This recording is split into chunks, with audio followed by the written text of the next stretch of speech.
तीन दोस्त मंजीत, रामजी और छोटू एक दिन अपनी पुरानी कार में एक लंबी यात्रा पर निकले। उन्हें शहर से दूर एक गांव जाना था, जहां वे अपने एक दोस्त की शादी में शामिल होने जा रहे थे। रास्ता सुनसान था और अंधेरा धीरे धीरे गिरने लगा था। जैसे जैसे वे आगे बढ़ते गए, अचानक उनकी कार का इंजन अजीबोगरीब आवाज करने लगा। उन्होंने देखा कि ईंधन भी खत्म होने वाला था। सामने एक टूटी फूटी सड़क थी जो एक सुनसान हाईवे पर खत्म होती थी। उन्होंने आपस में बात की और फैसला किया कि आगे जाने के बजाय वहीं रुकना बेहतर होगा। मंजीत ने कहा, यार, यहाँ कुछ ठीक नहीं लग रहा, हमें वापस लौट जाना चाहिए।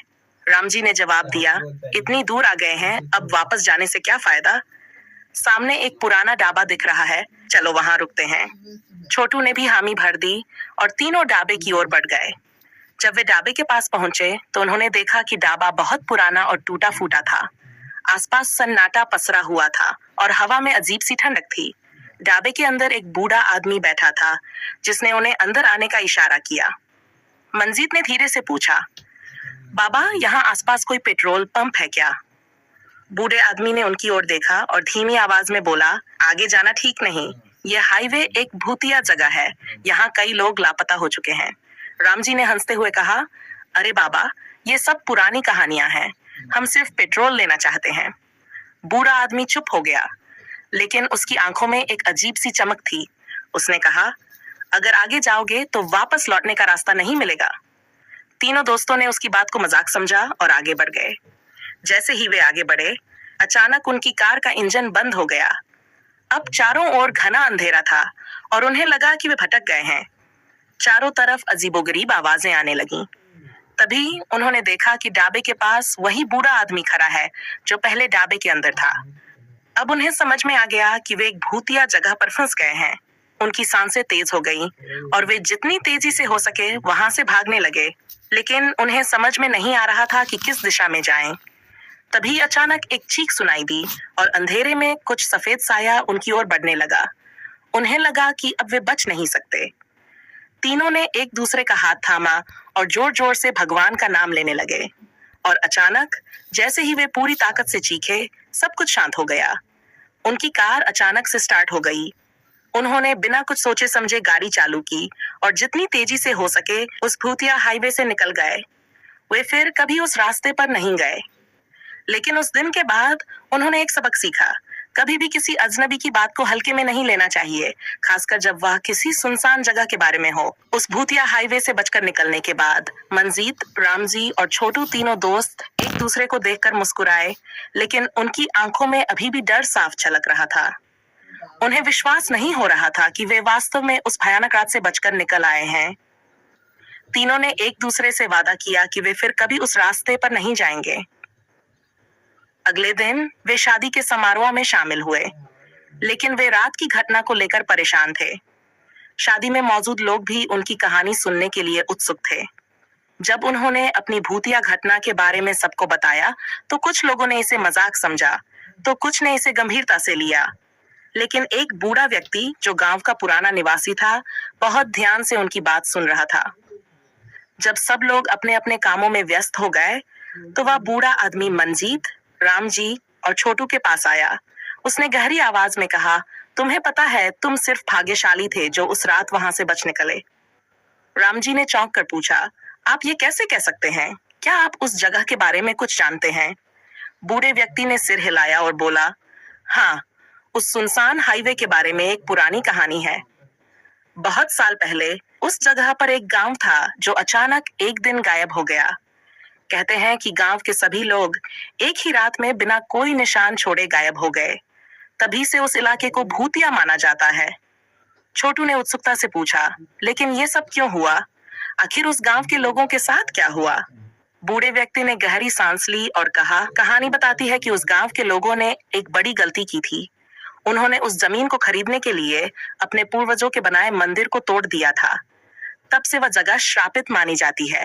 जो भी उस हाईवे पर जाता है, उसे अजीब अनुभव होते हैं। मंजीत, रामजी और छोटू के चेहरों पर चिंता के भाव थे। वे सोच रहे थे कि वे उस श्रापित जगह से बचकर कैसे आ गए।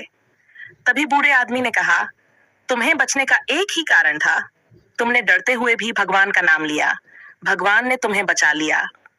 उस रात शादी के बाद तीनों दोस्तों ने फैसला किया कि वे उस जगह के रहस्य को सुलझाने के लिए वापस जाएंगे।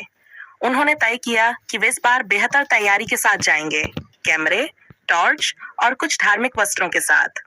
अगले हफ्ते वे तीनों वापस उसी हाईवे की ओर लौटे। जब वे उस जगह पहुंचे जहां उनकी कार का इंजन पिछली बार बंद हो गया था, उन्होंने देखा कि वह जगह बिल्कुल वैसी ही थी, सुनसान, ठंडी और अजीब सी चुप्पी में डूबी हुई। जैसे ही वे आगे बढ़े, उनकी कार की हेडलाइट्स के सामने कुछ आकृतियां दिखाई देने लगीं, धुंधली लेकिन बहुत परिचित। वे समझ नहीं पा रहे थे कि ये आकृतियां असली हैं या फिर किसी भूत का भ्रम। रामजी ने धीरे से कहा, दोस्तों, हमें साहस रखना होगा। इस बार हम डरेंगे नहीं, हम इस जगह के रहस्य को जानकर रहेंगे। छोटू ने हिम्मत जुटाई और कहा, चलो आगे बढ़ते हैं। और फिर वे तीनों दोस्तों ने अपने दिल को कड़ा करके उस रहस्यमयी जगह की ओर कदम बढ़ाए, ये जानने के लिए कि आखिर उस भूतिया हाईवे का असली रहस्य क्या है। लेकिन उन्हें अंदाजा भी नहीं था कि इस बार उनका सामना और भी खतरनाक और रहस्यमयी चीजों से होने वाला है। क्या वे इस बार सच्चाई का पता लगा पाएंगे या इस जगह के अंधेरे रहस्यों में खो जाएंगे? अगला एपिसोड उनके साहस, बुद्धिमानी और उस भूतिया जगह के रहस्यों को उजागर करने की उनकी कोशिश को और आगे ले जाएगा। रामजी और छोटू तीनों दोस्त साहस जुटाकर उस भूतिया हाईवे पर आगे बढ़ते रहे। जैसे जैसे वे उस जगह की गहराई में गए, उन्हें एक बार फिर से अजीबोगरीब आवाजें सुनाई देने लगीं। हर कदम पर उनकी धड़कनें तेज हो रही थीं, लेकिन इस बार उन्होंने अपने डर को खुद पर हावी नहीं होने दिया। अचानक उनकी टॉर्च की रोशनी एक पुराने खंडहर मंदिर पर पड़ी। ये वही मंदिर था जिसके बारे में बूढ़े व्यक्ति ने बताया था। वह मंदिर जिसे गांव के लोगों ने तोड़ दिया था। मंदिर के चारों ओर घनी झाड़ियों और जंगली पौधों का जमावड़ा था, जो इस बात का संकेत था कि इसे कई सालों से कोई नहीं देखभाल रहा था। मंजीत ने धीरे से कहा, यही वह मंदिर है। हमें इसके अंदर जाना होगा और देखना होगा कि यहाँ ऐसा क्या है जिसने इस जगह को श्रापित कर दिया। तीनों दोस्तों ने साहस के साथ मंदिर के मुख्य द्वार की ओर कदम बढ़ाए। जैसे ही वे अंदर पहुंचे, उन्होंने देखा कि मंदिर का माहौल बहुत ठंडा था और दीवारों पर अजीब अजीब चित्र बने हुए थे। ये चित्र गांव के लोगों के और देवताओं के बीच हो रहे संघर्ष को दर्शा रहे थे। रामजी ने उन चित्रों को देखते हुए कहा, यहाँ कुछ भयानक हुआ था। देखो, ये चित्र उस रात की घटना को दिखा रहे हैं जब गांव के लोग अचानक गायब हो गए थे। छोटू ने एक छोटे से दरवाजे की ओर इशारा किया जो मंदिर के अंदर एक तहखाने की ओर जा रहा था। दरवाजा बहुत पुराना था और उसमें जंग लगा हुआ था। छोटू ने दरवाजे को खोला और वे तीनों सीढ़ियों से नीचे उतरने लगे। जैसे ही वे तहखाने में पहुंचे, उन्होंने देखा कि वहां एक बड़ा पत्थर रखा हुआ था जिसके चारों ओर कई प्रतीक बने हुए थे। प्रतीकों से एक अजीब सी चमक निकल रही थी। मंजीत ने धीरे से कहा, ये प्रतीक शायद उस श्राप से जुड़े हुए हैं, हमें इन्हें समझना होगा। तभी अचानक मंदिर की दीवारों पर लगे सारे दीपक एक साथ जल उठे और एक तेज हवा का झोंका आया। तीनों दोस्त चौंक गए। मंदिर के अंदर की हवा घनी और भारी हो गई थी और उन्हें लगा जैसे कोई अदृश्य शक्ति उन्हें देख रही हो। एक गूंजती हुई आवाज सुनाई दी, तुमने यहाँ आने की हिम्मत कैसे की? यह स्थान श्रापित है, वापस लौट जाओ, नहीं तो तुम्हारा भी वही हश्र होगा जो उन गांव वालों का हुआ था। रामजी ने जवाब में कहा, हम यहाँ ये जानने आए हैं कि आखिर इस जगह का सच क्या है। हमें बताओ कि यहाँ क्या हुआ था। अचानक एक सफेद धुएं का बादल उठता हुआ दिखा और उसमें से एक बूढ़ी महिला का साया प्रकट हुआ। वह महिला बहुत दुखी और क्रोधित लग रही थी। उसने कहा, मैं उस गांव की आखिरी रहवासिनी हूँ।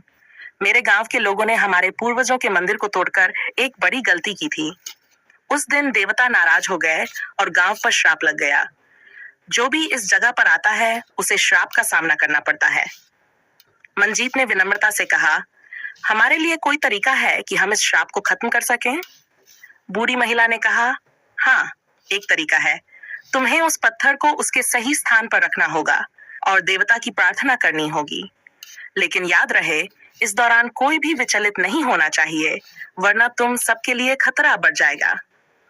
तीनों दोस्तों ने हिम्मत करके उस पत्थर को उठाया और उसे मंदिर के बीच में ले जाकर रखा।